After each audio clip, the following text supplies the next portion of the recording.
having witnessed the level of pain it can cause to have regrets on your deathbed when it's too late to make changes, it's enough of a kick up the backside to think, hang on, I need to find some courage and make sure I don't go down this road as well. Hello, I'm British, and welcome to the Academy of Imperfection. Oh, what's that? You know what that means? It means that school's in for summer, and while it's hot outside, it's still cool in here. School's in for summer! Wow! How's that? Okay, so you've seen her name in the show title. We're very lucky to have Bronnie Ware with us today in our very first Academy of Imperfection Summer School edition. Probably started recording a touch too late, didn't we? Yes. Because Bronnie was just dishing out a bit of a compliment to us. But no, it's okay, you missed it. No need to repeat it. But thank you very much, Bronnie. This might be a slightly uncomfortable way for Bronnie for us to start this episode, but we've just met her in person. We've been chatting for the last 10 minutes. Can I ask you both, how would you describe Bronnie in a word? Oh, angelic, if that's not too dramatic. Josh? I'd say. Warm. Yeah. Thank you. Yeah. Thank you. Yeah. My daughter would not agree with you, Ryan. Well, I need to speak to your daughter. Well, you can instantly see why you did the work that you did for so long. It's calming and warm and, angelic are all things you'd probably want from someone in palliative care. Thank you. Yeah, I think when you go into that field, it just brings out the best of you anyway. You're either going to stay looking after dying people, or if you don't fit, you're going to leave. So, maybe those qualities were part of why I did fit for so long. Did it? I mean, I feel like we're jumping right into it here, but we're here now, so that's good. Can I tell people who Bronnie is? Or do you want to just... may as well squeeze that in. I'm so keen to get into it because it's just a fascinating conversation, but I would like people to know who we're talking to, just in case they don't know Bronnie's work. So Bronnie is the best-selling author of the book, The Top 5 Regrets of the Dying, and it's been, I think it's now in 32 languages or something like that around the world, which is just, that is a measure of a book going well when 32 different languages. It's an incredible book, and we can almost get into it now, Ryan, but just from your work in palliative care, you gathered, I suppose, some incredible insight into people. And most specifically, and the thing that I find just so fascinating is the most common regrets of people who are on their deathbed, which we're going to talk about today. We're going to discuss those at length today because they're so interesting. They're so. I remember, I think it was a while ago I first came across your work, and I just thought, what an incredible perspective you must have on the world from the people you have worked with. Yeah, it certainly changed my life. Yeah, and it wasn't like I went into it asking about regrets or even expecting it. I just had a lot of time to sit while people were sleeping, and so I was keeping a journal of my own turmoil at the time and also learning from people, and that's how it sort of came about. I just started recognising similar themes and thinking, oh, okay, hang on a sec, I've heard this before. It may have come from slightly different angle or the scenario was different, but the baseline of what they were saying, the regrets of what they were sharing were really similar. And I just felt so blessed because you can't witness that heartache and anguish without it influencing you. And so having witnessed the level of pain it can cause to have regrets on your deathbed when it's too late to make changes, it's enough of a kick up the backside to think, hang on, I need to find some courage and make sure I don't go down this road as well. I'm really excited about this conversation because I was sort of talking to the guys this morning about this, but it sort of seems like death is this thing that 99, I'm just picking a number there, but 99% of us are terrified of. And it's like one of the few certain things in life, yet we all ignore it and pretend it's not going to happen. And it's something that it sounds kind of morbid, but since having children, and I hope we can get to a point in this discussion, I think it'll unfold in a way that isn't morbid because since having children, I've felt like this weird desire to try and become okay with it and be content with it as early as I can in life, because it feels like that will make for the happiest life moving forward. So I'm really excited today to go through this because I think it's such a valuable topic that I've ignored for too long.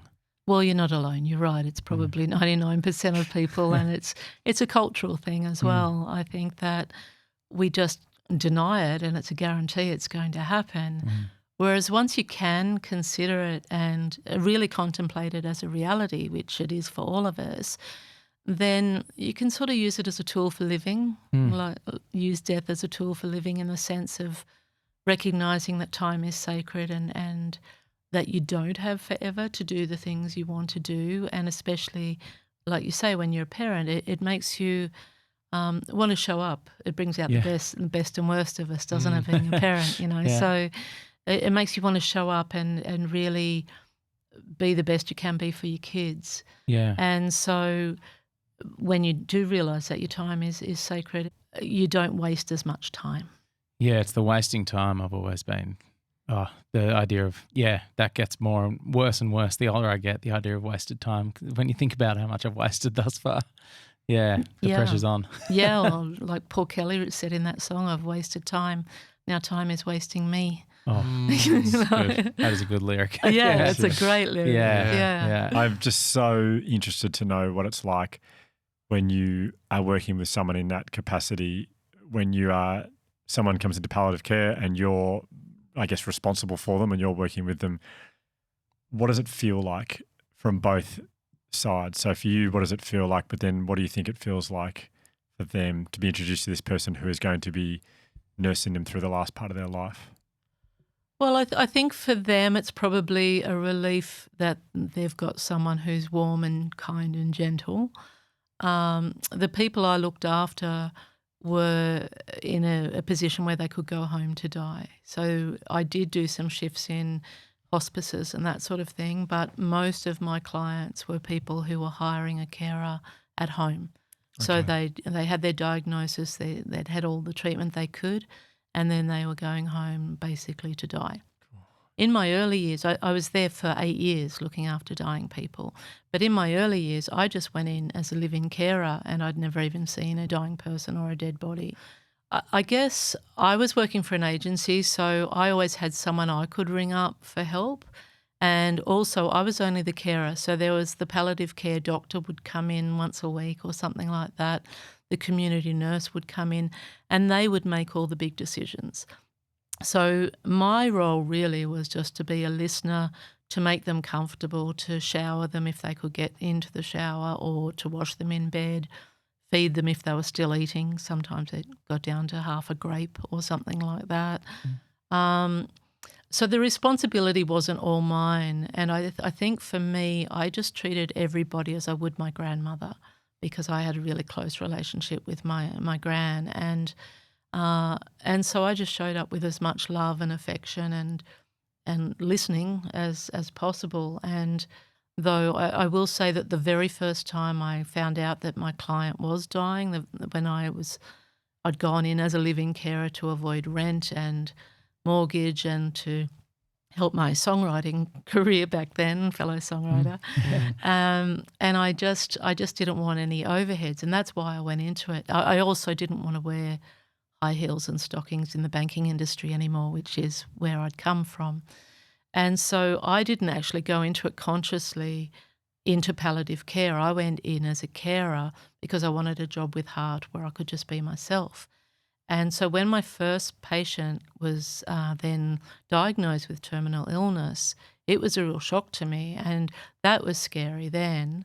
She lived on Parsley Bay in Sydney, and I just went down to the harbour and just said a prayer and said, give me the strength to do this, because I always trust that if we're put in a situation, we've got things to give to it and it's got things to give to us, or we have things to learn from it. And so I didn't ever feel like I was in the wrong place, but that first occasion was pretty scary because I thought, how on earth am I going to deal with this? But I think if you've got some sort of faith or feel guided by something bigger than yourself, then you can get out of the way a little bit and and be guided. Yeah. Brilliant. Beautiful. Okay, so we'll work our way through the list one by one. The first here on the 5 regrets of the dying. I wish I'd had the courage to live a life true to myself, not the life others expect of me. Dick. Yep. Is there a particular story you remember that refers to this regret? There was a beautiful little lady who I looked after called Grace, and she had stayed in a marriage. Her adult children said of their father that he was an ogre and a bit of a tyrant. And she had stayed in that marriage with him for decades because what would the neighbours think and all that sort of thing, just the society's expectations. And her needs weren't huge. She just wanted to travel Australia and do a few things for herself that he didn't want to. And so she didn't get to do anything like that. And then the husband was put into a nursing home, and Grace, within like that first week, went out to the travel agents, picked up all these bus tour brochures. She just wanted to go around Australia on a bus tour. That was her biggest dream. And so she went straight off thinking, okay, I'm finally free, I can do this. But within 3 weeks, she was diagnosed with terminal lung cancer. And she'd never been a smoker. He had smoked in the house all their married life. And she only left the house a couple more times to go to the doctors, and then the doctors were coming into her. And so she had a huge regret, and I was trying to get going as a singer-songwriter then, and I was really nervous and not confident. And she squeezed my arm one day and said to me, "You promise me now, Bronnie, you promise this dying woman that you will always live a life true to yourself, not the life other people have expected of you." Wow. And she was crying, and I ended up crying, and I just said, "Yeah, Grace, I promise you." And I was promising her initially, but I realised I was promising myself as well, partly because I came to love her, but also because I did not want to go through what she was going through. And that was the very first time that any regret had been shared with me, and it was just so powerful that when they started being shared with me over the years to come, I already had a radar for them because that had had such a huge effect on me even then. And so she didn't get to travel at all, and she died before her husband did. Yeah. Yes. What a gift from her, though.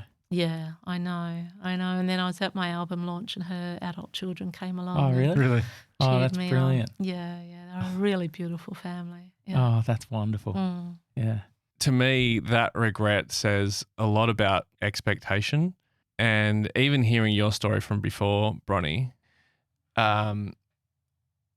it's like you were in the banking industry and then you realized you wanted to work in a job that was like, leading with heart and, in care. I feel like there's a lot of people who naturally have so much empathy for people, and they're these very special people, and they often don't know where to put it, and so they'll often like take a job or work in a job which is just hellish for them, and they won't enjoy their work, but they're doing the job because it's sort of what they think they should do. They think, and it'll sound good, on Christmas Day when someone says, "What do you do?" and they say like, "Oh, I'm just got a job at the bank," and everyone's like, "Oh, that's good." And they're like, "Yeah, it is good, isn't it? Sounds good when I said it." But then when they get there, it doesn't match what they truly feel is right for them. And it's amazing that you found like a job, a career that is right for clearly who you are.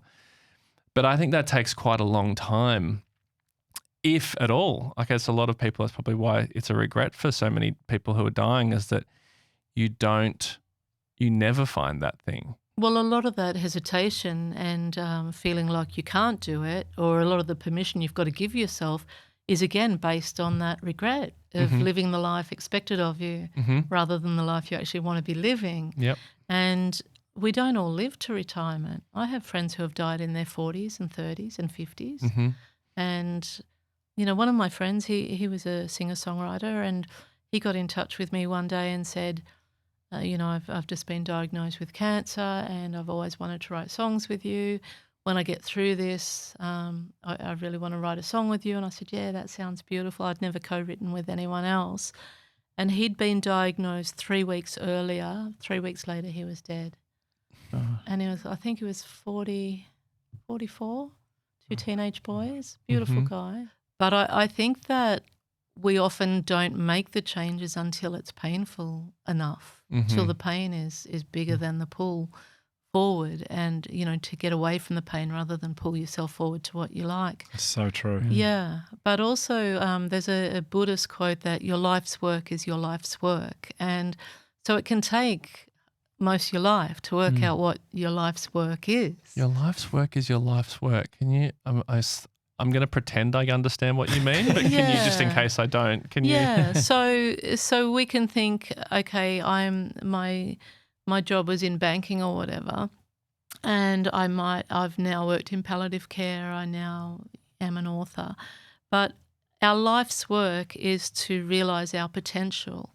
And so our potential is our life's work. It doesn't necessarily have a career label. I don't mean to complicate this now. No, this is great. Yes, But yeah, it's from a Buddhist perspective is that it can take all of your life to realise your potential and what you're really here to serve with, and how you're here to serve. So I think that we have to be a little bit kind and compassionate to ourselves if we haven't got it all worked out. And I remember a friend saying to me once, oh, you're so lucky you know what you want to do, when I was in that field. And I just felt like thumping her, because it had taken so much work within myself to even know what I wanted. And even then I didn't, because all I knew was I didn't want those other things. I didn't want to be selling insurance to someone who just wanted to come in and bank their paycheck. And I didn't want to be in high heels and uniforms, and I wanted to work with heart. But I couldn't define what that actually looked like. And all I knew was I needed a job that allowed me to be myself. And so that was a part of my life's work, to have the courage to step away from that good job at Christmas, though I can't say any of my Christmases have ever been that grand, but where people say, oh, good on you. It's like, oh, I'll just sit in the corner here and read a magazine. But, Christmas is tough for a lot of people. Yeah.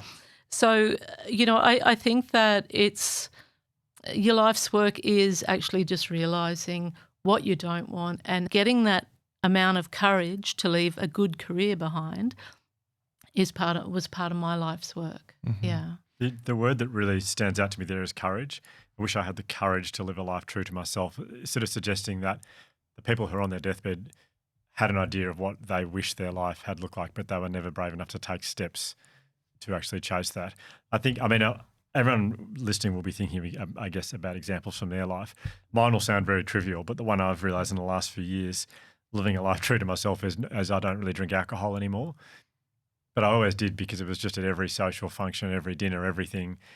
And I never really liked it that much, but it's just something that I did because it was like everyone was doing it, and it was it's just part of living in Australia, I guess. Well, I'm sure every country says it's synonymous with their country, but I in the last couple of years have just stopped. But I realise every time I say to someone, no, I'm not drinking, there's a small amount of courage attached to that, because I feel like you're saying to them, no, I'm not going to have a good night with you guys tonight, or no, I don't really value this as a special night tonight. And so the word courage there, it sounds like such a silly thing, and it's not the grand scale of probably what people were saying on their deathbed. But to me, that's something that I don't know. I reckon not drinking's pretty big.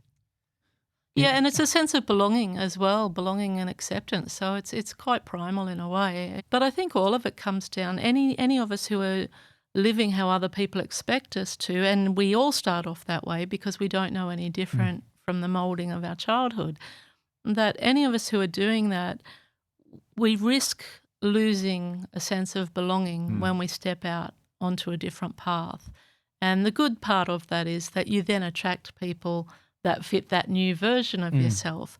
But in those initial stages, it's really scary and awful, because everything you know can be shaken up completely by saying, oh, I'm not going to live that way anymore. Yeah, wow. I really liked hearing what you said before, because I don't know what I want out of my career. Like, I've really enjoyed doing this. It's the most fulfilling job I've ever had, but I never really aimed for it or asked for it or had it as a goal, and I still don't feel like this is the one. Like I'm just loving Looking for a doing way it. out. Looking for it's a good time to mention. I've Interesting time to bring this up. I mean, obviously, between us, I'm not into this at all either. Yeah. It's just sort of like a stepping stone for me. No, I don't think any of you have a good time here at all. It's shocking.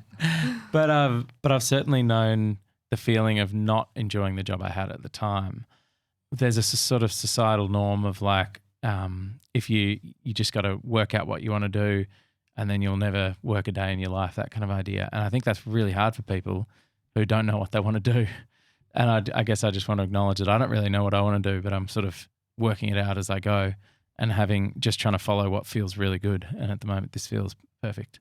I think that's all you need to do, because then you're here. You know, I know you'll still be wondering at some time, you know, on some occasions where it's all leading, but the less you have to focus on working all that out means the more you can give here. And I tend to find that if we can be as present as possible, we get out of our own way, and then that almost allows life to help us and sends the right people or the ideas or the signposts our way. Yeah. And it's really easy to think we need to know all of the answers now, and probably social media's got a bit of answering to do on that account as well, because everyone's got a perfect life on social media. Yeah.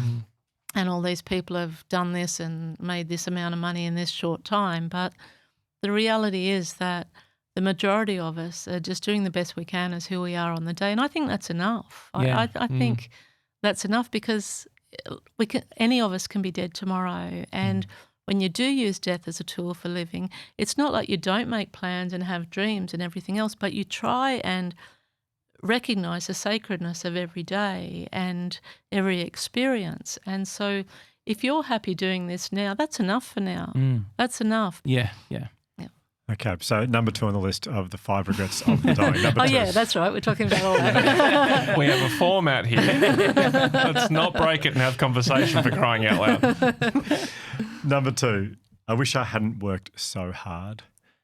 That didn't surprise me when I saw that on the list. I feel like that'd be something that hits people pretty hard who have been so career-driven for so long at the cost of potentially relationships. I'm guessing that was what was implied. So the first time I heard it was when one of my clients, his wife wanted him to retire, and he didn't want to. He had a lot of status in his role, and he liked the win and of doing the deals and that sort of thing. And he eventually said, okay, I will retire and go travelling with you, but delayed it. And by the time he did retire, she was diagnosed with cancer in the midst of that, and she had died by the time he was due to retire.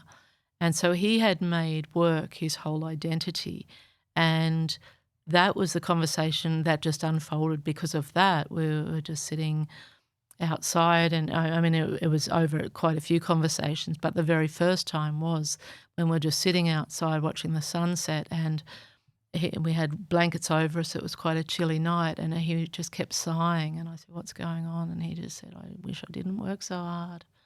And I said, "Yeah, but you know, you've ended up creating a nice life." And he said, "Well, what life? I'm here now. My adult kids and grandkids visit me for a day a week. My wife's gone. I didn't honour any of her dreams. I was just too caught up in my work." And so what I learnt when those conversations came up, and they did come up through other angles and scenarios, was that the summary of it is that there's nothing wrong with loving your work and applying yourself to it, but we need to also realise that there's other aspects of life that need attention as well. And so it's about not making work your whole life. And so then if you do work hard, it's not that you've worked too hard. You've worked hard, but you've also lived well. Yeah. Yeah, it's almost like for someone, and there's a book called From Strength to Strength by Arthur C. Brooks, which I've talked about relentlessly on this podcast. But that book's essentially about finding happiness in the second half of your life, and it's really directed at people who he calls strivers, people who like really obsess over success and work. And I definitely can relate to that quite a lot.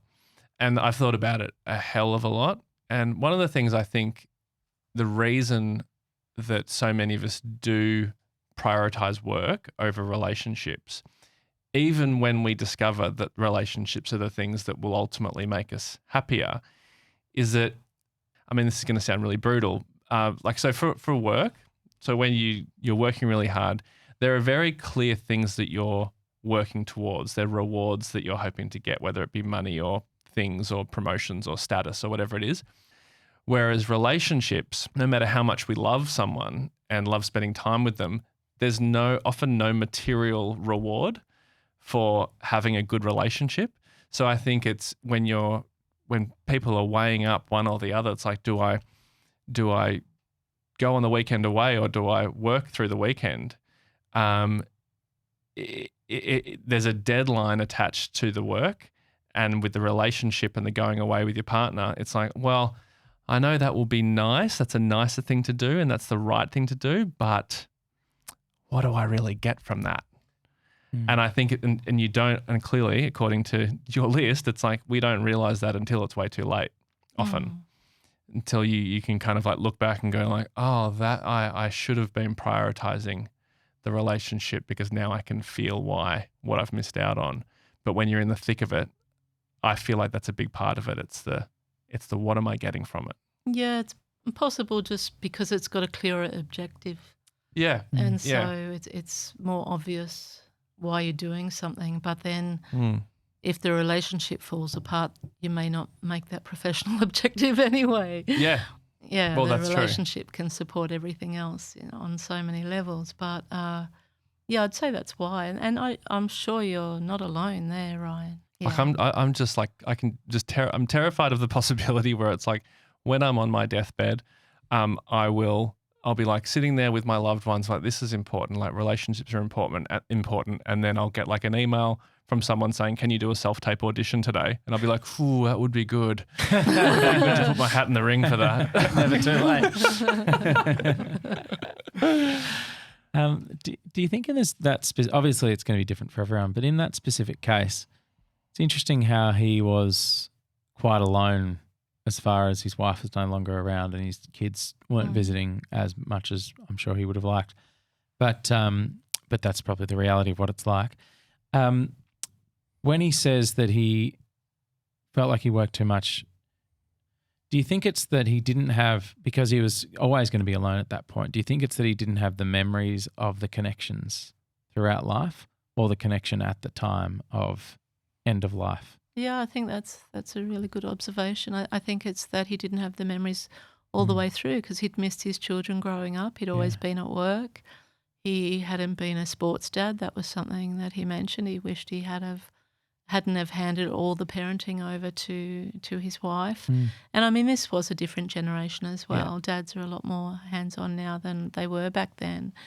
And so part of it was cultural or just for that era. But I think it's very much around not having the memories. Yeah. Number 3, I wish I'd had the courage to express my feelings. How does that come out when someone's on their deathbed? How do they communicate that to you? Is that they're just saying that explicitly, or? No, it's a summary. I mean, all of them are, well, other than I wish I hadn't worked so hard. Actually, no, and the first one as well. They were more explicit, very, very close to the exact wording. This one came from different angles. And so, for example, there was a dad wishing he could tell his son how proud he was of him or how much he loved him, but they just didn't have the emotional, the communication channel wasn't open enough. And so he was terrified to actually tell his son that he was proud of him and to tell him he loved him. So there was that sort of angle where families were wishing they could tell, or families or friends were wishing they could tell someone they loved them. But there were also cases where people were saying, I wish I'd expressed my feelings in terms of I wish I'd spoken up against people who, like families who bullied them or things like that, like spoke up in their own defence and so love for themselves. And so that's probably the only regret that came from quite contradicting angles. A lot of the others, all the others were just similar situations that I'd start thinking, oh gosh, okay, here's that theme again. But this one about expressing their feelings came from almost opposing teams. Yeah. Did you find, like, when speaking to them about this, particularly when people would talk about their regret for not telling family members that they love them or that they were proud of them, did they explain why that was so hurtful to them, why they regretted it so much, like what they felt like they were missing or what the result was of not doing it? No, I mean, I witnessed their pain in doing so, and I offered to be, a mediator between it to break the ice a little bit, and they were just like, oh no, it's just too late. It was just terrifying for them. Yeah. And I think some people just don't go that deep. Some families just don't. They just don't go that deep, or maybe one or two do in the family, and the others are different thinkers entirely. And some people's love is very practical, whereas some people's love is very emotional. So if it's an emotional love that wants to be shared to a person whose love is very practical, it might be sort of, there's no need for any of that stuff now, But in those last weeks and couple of months, when you know you're dying and you don't have the energy to get up and about, so you're not distracted by the busyness of everyday life, all the nonsense falls away. So a lot of people were having conversations with me that were of a depth that they hadn't actually had with family. And I'm not saying that makes me, extra special or anything like that. I think it was just the setting and the safety of the setting where they could share things in a non-judgmental way. And it is often easier to speak with a stranger than it is to people really close to you, especially sharing your most vulnerable stuff. Particularly if it's with someone who's non-judgmental and is just willing to listen, and it's it's a safe place. So I think that's why there was such clear reflection. Yeah. It's interesting. It makes the thing I just thought of then, because, my family, I had a very good, loving family, but certainly not a type of family that would express feelings a lot. It's just not the way it goes. And that was always, okay. But it really, like the conversation that comes to mind is when I spoke to Hugh, when I spoke to you about, like, I'd never spoken about how I was feeling about my life, except definitely to my partners, like my intimate partners, but Hugh being someone I'd only just met, I felt like, and also because Hugh was a good listener and it felt safe. I look back on it now, it's like, it's wild the amount I revealed to this random guy. Well, he wasn't a random guy. I mean, I'd met you like once. It's pretty random. Pretty random. But there was like definitely a feeling of like, oh, I can talk to you about everything, like that I'm thinking and worried about, that I wouldn't feel comfortable talking to like my best friends about. I really relate to that. And I think a lot of people clearly would. It's a funny thing, that, isn't it? Where it's like the people that we feel closest to, it's like it's often there's too much water under the bridge. There's too many experiences. There's too many expectations, and I guess in that moment with Hugh, I was able to create the role. I was able to create the character that I was with you, as opposed to like with people that you've known your whole life. Often you haven't chosen the type of relationship you have. You haven't chosen the dynamic. It's just developed organically over time. And all of a sudden it's like, well, I can't say that to him because that is not the relationship we have. Yeah. So then all of a sudden I'm with you and I'm like, maybe I'm going to be the vulnerable guy with this guy. Try that on for size. Try that on, yeah. Well, he meets you where you are, doesn't he? Yeah. Yeah. Good point. Because you met the people earlier in your life where you were then, and sometimes it's hard to change that. You're always stuck in that, in the person you were then. Yeah. Yeah. Oh, it feels wild. Exactly. If you've only like had like a certain relationship with someone, and you know, like if the guys that I go to the footy with every week, lovely guys, love them to bits. But if one day I said, hey, can I have a chat to you afterwards about just how I feel about my own career and self-worth and stuff? They'd be like, Yeah, no, it would be a strange. Yeah. I mean, I'm sure they would be there for me, but it would be a very strange dynamic. Yeah. Like that, they would listen and be great, but it would go completely against every other conversation we've ever had, because it's not about like the latest injuries on the footy team. Yeah. You know. Then there's the courageous bit of like trying to change a long-standing dynamic. That's hard. It is. Yeah, you can't really say to someone, can you just forget every single thing you've ever known about me and just take me as I am right now? Yeah. I'm going to share some really vulnerable stuff, but forget everything you ever knew about me. Yeah, this Sure. is the, Yeah. Since writing the book and this spreading so wide, have you had experiences meeting people who've read it who have changed something in their life Oh, yeah. as a result? Yes. Are there yeah. any, like particularly with that one with expressing feelings? Oh, a lot of family relationships have been healed. A lot of people have been healed by leaving family relationships. People have come out to their parents. People have changed direction completely, like career directions. People have relocated. It just, I still get emails all the time from people. Incredible. Yeah.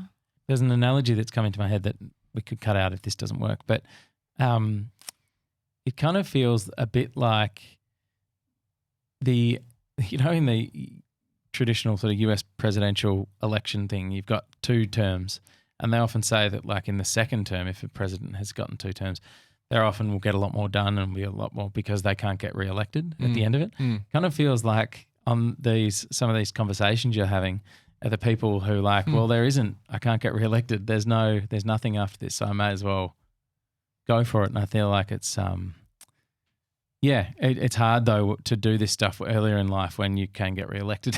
And when you think you've got a lot of time. Yeah. Yeah. Yeah, when you think you've got a lot of time because you Yes. don't know. Yeah. It reminds me of when we spoke to comedian Fern Brady, Yeah. Scottish comedian, and she's autistic, and she was sort of explaining about her whole experience, but she wrote a book about, her life essentially. And she there was one night that she talks about where the doctor called her and said, there's a lump. We've seen a lump in your head, brain somewhere, and we'd like you to come in tomorrow and talk about it. And she assumed it was cancer. She assumed it was a tumor. And so she believed that like, okay, well, I'm going to die. And so in that moment, she was like, okay, I'm going to write a book, and I'm not going to hold back. I'm going to write the exact, honest, true experience of my autism and everything that has gone with it, because she felt like, well, I won't be around when it comes out. The next morning, she found out that it wasn't a tumor and she's okay, but she got the experience of feeling like she was going to die. And the result of that was like this freedom, like liberation from the fears. Yeah, because she thought she wasn't going to be there to be judged. Yeah. Yeah. The thing I think about the courage to express my feelings is that Penny, my wife, and I, we do relationship counselling every 2 weeks. Well, no, it's every month now, once a month. And You participate, you're not taking the count sessions. Oh yeah, no, we do. No, we are very, very much the patient, yeah. the patients, yeah. Yeah, with that's this lovely great. man, and Yes. what we realise he does with every single conversation, on every topic, on every disagreement, and everything that's happened with us, is he always just wants to know how we're both feeling, and he wants us to say to each other how we're feeling.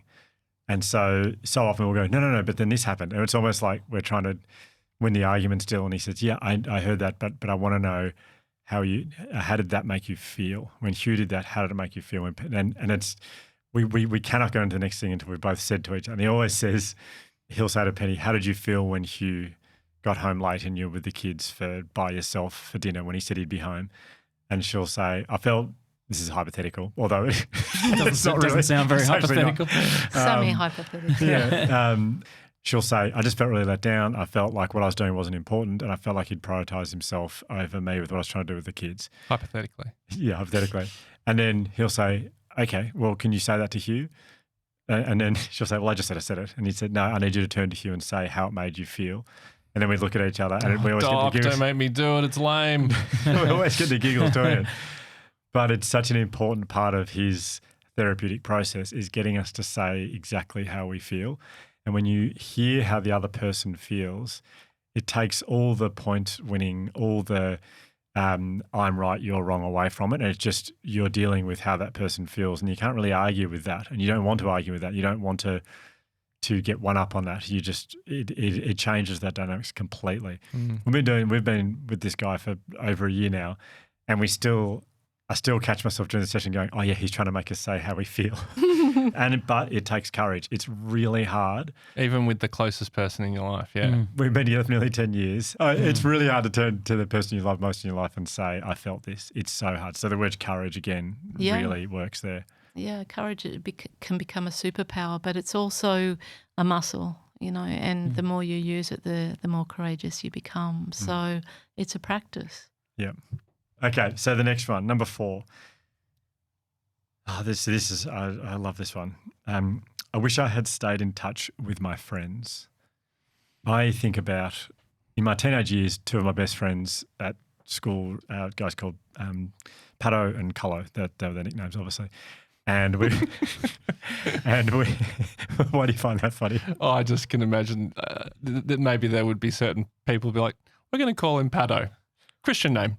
That's first name, Pato.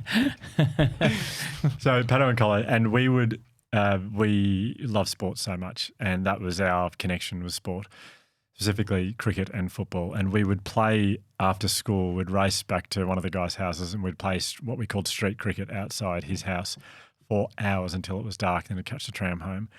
And on the weekends, that's all we do. And then we went to uni, the 3 of us. I don't remember going to uni. I just remember the 3 of us playing street cricket from Monday to Friday. It was like a test match, Monday to Friday. And they are amongst the happiest memories of my life. And I've noticed myself, I don't see one of them pretty much at all anymore.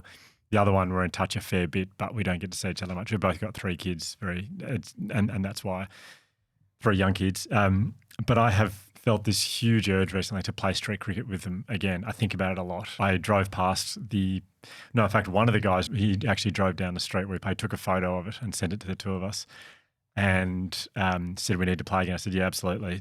When's everyone free? And in the first round of negotiations, we couldn't find a time to make it work. So the conversation just dropped away. I drove down the street about a month ago, took a video of me pretending to play cricket in the street.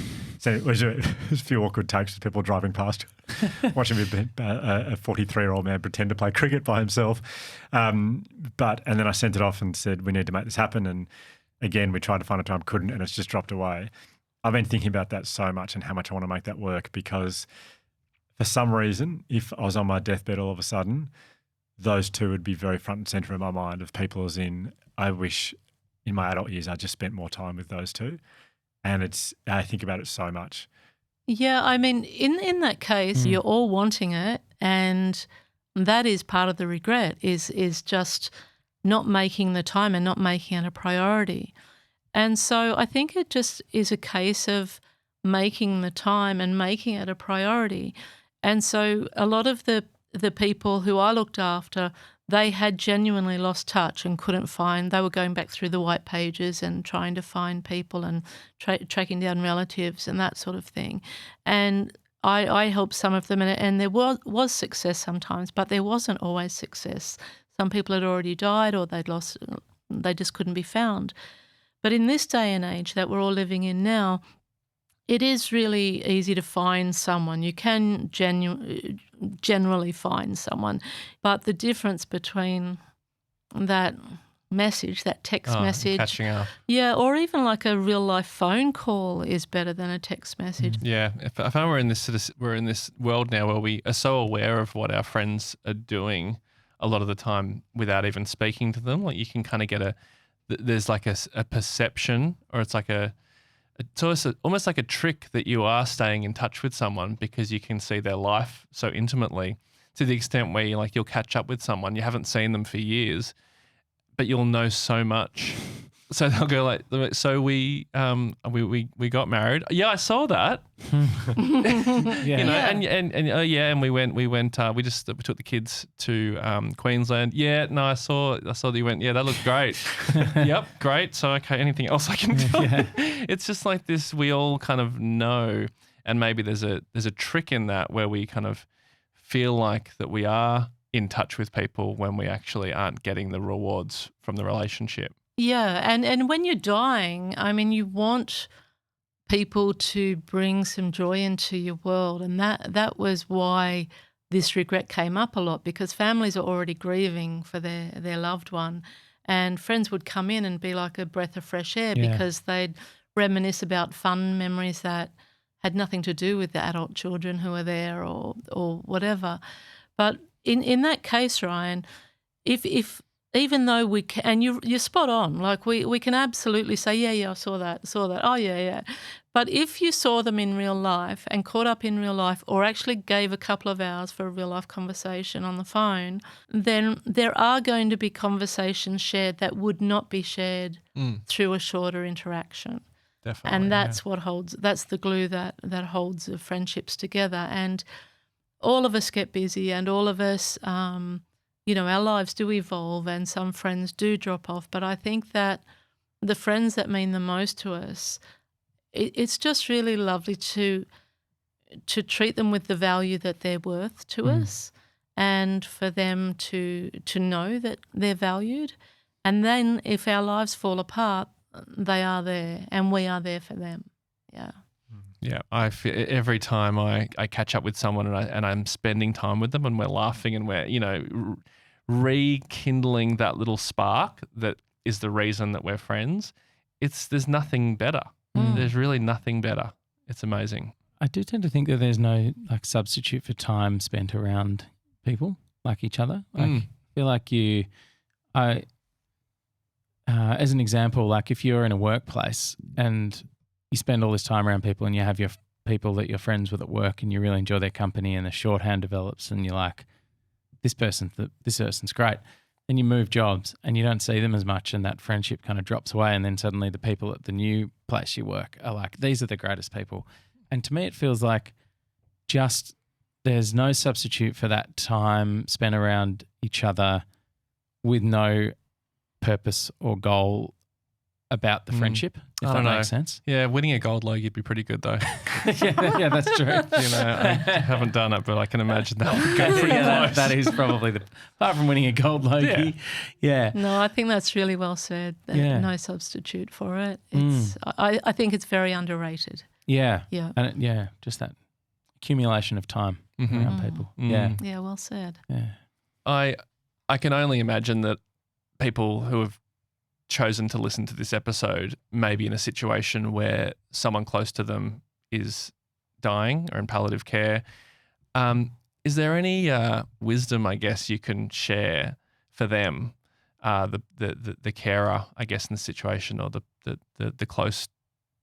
person who is close to the one dying, that you would share with them that might make their experience, I'm not going to say better, can't think of the right word, easier. Yeah, smoother. Probably two things. One is that I feel the biggest gift we can give to anyone who's dying is to be a listener, because a lot of people don't know how to speak until they're truly heard. And it's very easy to start a conversation, then the other person joins in and you each get a certain bit of time, allocated time for the conversation. But if the person is met with loving silence, they'll keep talking. And then when they feel safe, they'll keep talking again. And so I do think that the art of listening is very underestimated, especially in this scenario. So I think that's an act of love if you can try and be a listener so that they feel safe to speak. The other thing is that a dying person wants to live for as long as they can. And so even though their body may be feeling horrific and they're exhausted, it's really hard for adult parents with adult children, because they're still parents and they're still wanting to look after their children even while they're dying. And so sometimes it helps that's why the value of friends is really good, because sometimes a friend can just walk in and just speak about something funny that happened outside, or even a family member, speak about something funny, bring the outside world into the bedroom or into the hospital room, because that dying person's life has just got smaller and smaller, but they're still alive. Like in their mind, they are still alive and they want to know. They may not want it, like I said earlier, the gossip and all the trivial stuff falls away, but positive stuff can be really healthy for people who are dying. It keeps them included in the conversation instead of feeling like, oh, I'm already an extra or a burden, or I'm really not in this conversation. And so I just think that if you can be a listener and if you can remember that they're still wanting to, even if they can only do it mentally, they're still wanting to live for as long as they can, keep bringing life into them. Love it. Beautiful. Thanks. Regret number 5. Last but not least, I wish I had let myself be happier. Implying that there's a choice there. We all have a choice. Yeah, there is a choice there, and it doesn't mean denying the hard times and the suffering, because that's a part of the human experience. It's part of our growth and our journey here. But there is a choice in how much you wallow in the hard stuff. And I've been through a period of suicidal depression, and a long time ago, I feel like it was a whole different lifetime now. But it was after looking after dying people when I burnt out, and that regret stayed with me a lot, because I think, okay, they kept saying about this, about this choosing to be happier, and I just realised that, like, it's okay to fall into the victim mode for a short time. I think it's actually healthy to have compassion for our pain, for ourselves who have gone through that pain, for those versions of ourselves. But how long we stay in that is where the choice and the power lies. And so when I was going through that time, I'd wake up and I was already sobbing when I'd wake up in the morning. And so it wasn't like I was just waking up and feeling, oh, poor me, poor me. It was just like, vroom. And it was like I'd suppressed all this family sort of drama. Everyone's got family drama to heal. I mean, that's why we are birthed into those families, to learn our biggest lessons, and to heal the ancestral patterns that come down. But in my case, I felt like I had put a lid on all of this stuff that I should have expressed for my whole childhood or my whole teenagehood, adulthood, young adulthood. And the depression actually took the lid off, and I couldn't stop it all wanting to come out and heal. And so I'd be sitting there. I was living on this farm on the mid-north coast, and I had a really lovely veranda with a creek going past, and I'd just be sitting there sort of thinking, oh, gosh, I'm so sick of feeling like this or whatever. And then I'd see there was a willy wagtail bird that was hanging around a lot. It's my favourite bird. Oh, they're great. They're the best, yeah. Actually? Yeah, I love them. Okay. Yeah, well, love she ended up, it was a mama bird, and she ended up having 3 babies. And so I was there. What'd you name them? I don't know, but I got to hear their first song. Their first song ever. And so I would see her, she would just come down and just twitter away on the fence, and off she'd go again. And then I realised she had a nest in the carport, and I'd go in and look and get on the ladder and look up there. And for every time I did that, I was pulled out. I was choosing happiness. I was pulled out of feeling sorry for myself. It's not denying the sad stuff. That's got to come up and out. Otherwise, it's just going to fester within us. It's all meant to be healed. But it's just realising the capacity we have to steer our thoughts into a better direction. I think that's such a helpful distinction, that, because I think when I hear choose happiness, and it's obviously not this black and white, and it's obviously not this simple. No. But particularly when you're in the depth of something, it feels impossible that you will not feel like this, and you'll feel instantly, you can somehow choose happiness. But I think what you're saying there is that you're more choosing little moments of happiness. It's not the expectation that you're going to not feel sad anymore, or the depression will go away. It's just like, let yourself be happy even for a moment. Yeah, I didn't get my skipping rope out and go skipping over a field of daisies, straight away after that. Yeah. It still took time to heal through that time, but it is just taking back a little bit of control and saying, okay, I'm going to focus on something nice, or be grateful for something, find something to be grateful for. And it may only be a few moments in a day through one of the hardest chapters of your life. But in those moments, you can actually choose a better thought, a better feeling. But in the case of the dying people, some of them, there was one in particular who had basically spent her life almost living some sort of penance based on her parents' interpretation of the choices she'd made. And so she'd been physically abused by her husband and ended up divorcing him. And that was a real scandal to the family. There was no compassion or sympathy for her. It was that this woman there's a divorce in the family. And so she just ended up going up the corporate ladder and living a very intensely masculine life. And I'm not saying these days that a woman going up the corporate ladder is an intensely masculine person. There's more opportunity for women to do it as women. But this woman, I think she was like the first CEO of she was very much in a man's world, one woman in a very much in a man's world. Yeah. And she just spent her life trying to prove herself to herself based on her family's judgment of her, because she had the guts to leave this relationship after being physically abused, like hospitalized, physically abused. And so on her deathbed, like in her last weeks, that was what she was reflecting on, like why hadn't she let herself be happier? Why hadn't she let herself have some silly fun in her life? And she just never had, because she was just doing this penance for the decades afterwards, because she didn't realise that she could have let herself be happier. We sort of said it before, but I feel like it's so important that it warrants re-saying if it wasn't clear enough, that having gone through some darker times myself, nowhere near what you were talking about before, I always found the phrasing of like the choosing happiness to be almost offensive in that moment.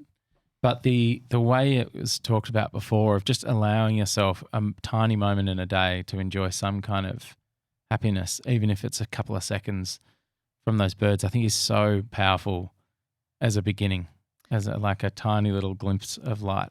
Yeah, you're spot on. And life is really about the moments.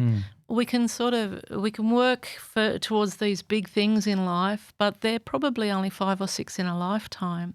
And so most people are just going for these big goals, and they're missing all these moments in the meantime. But the big goals are so rare compared to how many beautiful little moments there can be along the way. Oh, that is so brilliant. Yeah. I love that so much. That's so true. You're welcome. When you zoom back and you look at like the big life achievements that we strive for, there's very few, if any. Sometimes they don't work out. But you often miss so much in trying to get these big things, and it's spot on. Amazing. Just bear with me here. I'm just going to read them out in one little group, and it's going to lead to a question here. So, I wish I had the courage to live a life true to myself, not the life others expect of me. I wish I hadn't worked so hard. I wish I had the courage to express my feelings. I wish I had stayed in touch with my friends. I wish I had let myself be happier. You very generously shared the story of your dark times just before. When you listen to that list there that you have come up with, which ones really speak to you as far as when you're in your dark times? Are there any you look back on and think you wish you'd known that before? Yeah, the third one, I wish I'd had the courage to express my feelings, because I found silence was my safety net. And so rather than be seen or heard, it was a lot easier to not be noticed. But it's only been through having the courage to express my feelings and to be heard, and a little bit like you and Penny in saying how it left me feeling, how things left me feeling, that I have been set free of that, and those relationships have either healed or fallen away. And so, that was a huge thing for me to be listening to that and witnessing that pain when I was going through it myself at the time. Wow. Brilliant. So beautiful. Thank you so much, Bronnie. I look at that list there and I just think I'm pretty sure. Well, I think we'll definitely write them down in the show notes so people can just. I would encourage people just to have a look at this list and go away and just have some time by yourself somewhere.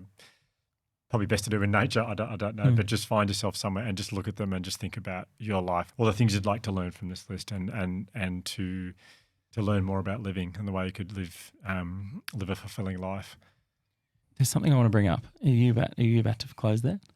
I don't have to, no. I was, but yes. There's a poem that I have had in my head for most of this. I hope this matches as well as it has felt like it. The experience of hearing this poem the first time and subsequently, I've never gotten through hearing it without tearing up, and I've never read it, so this could be interesting. Okay. But to me, it really sums up a lot of what you're talking about. It's called The Laughing Heart. Your life is your life. Don't let it get clubbed into dank submission. Be on the watch. There are ways out. There is light somewhere. It may not be much light, but it beats the darkness. Be on the watch. The gods will offer you chances. Know them, take them. You can't beat death, but you can beat death in life. Sometimes. And the more often you learn to do it, the more light there will be. Your life is your life. Know it while you have it. You are marvellous. The gods wait to delight in you. That's beautiful, and it's absolutely appropriate. Yeah. Isn't that beautiful? Thank you. Thank you, George. Amazing. Well, I don't know how to. Yeah, beat that. No, just thanks for coming. It's been my absolute pleasure. Thank you. No, we're absolutely in awe of the work that you have done, and I can only imagine the experience of being in that position, having someone like you by your side. It must be. I mean, it's hard to put into words how special that must be. So, Well, I felt blessed too. yeah, You know, my life was blessed by those times. So. Yeah. excellent. Thank you so much, Bronnie. Thanks for Thank joining you. us. Thank you. Thank you. Thank you.